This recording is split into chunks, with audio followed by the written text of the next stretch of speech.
Good day everyone, my name is Sharon Salgarino and I want to show you on how to play a chessboard. To set the chessboard, place all the white pieces of one side and all the black pieces in other side.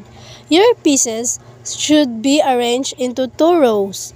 The back row should contain all your special pieces and the front row should contain all your pawns.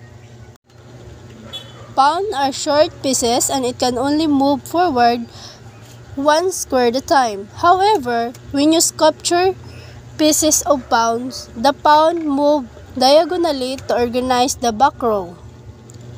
Place the rocks or tower or either end. Rocks can only move vertically or horizontally and they can move as many squares as they want.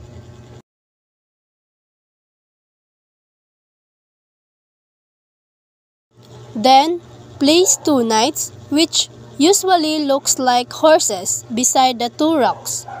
The knights can only move an L-shaped pattern, with the long part of L is 2 square and the short part is 1 square. Knights are the only pieces of the board that can jump other pieces.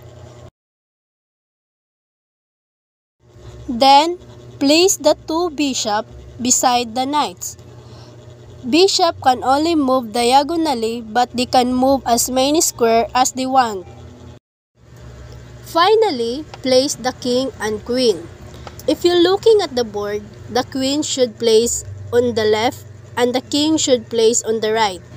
The queen can move vertically, horizontally, or diagonally, and she can move as many pieces as she wants.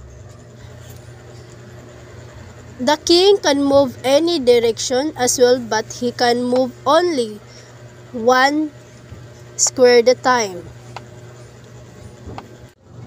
The goal on chess is to capture the opponent of king or protecting your own. The first player to capture the opponent of king will wins.